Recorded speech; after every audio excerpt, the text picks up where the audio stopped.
you talked about your interest in programming and how you developed it at an early stage, and then you pursued it at a later stage, by doing your bachelor's there and also doing other activities on site. So what was it about programming that fascinated you and pulled you towards it? And at what point did you decide that I should pursue this thing as a career and not something else?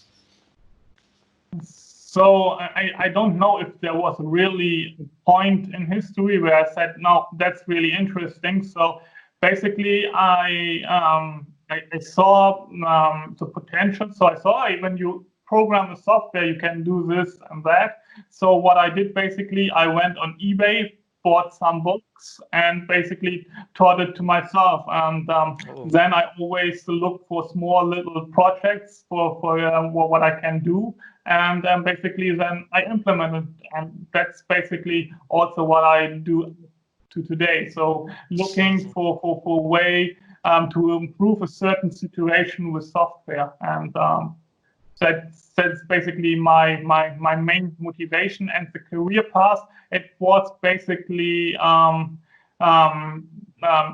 of luck that basically the German military was looking at that point for programmers. If not, yeah. I would have worked more in the electronic side on it. But I think in my free time, I would always have to would always put time and effort in learning to program, learning new languages.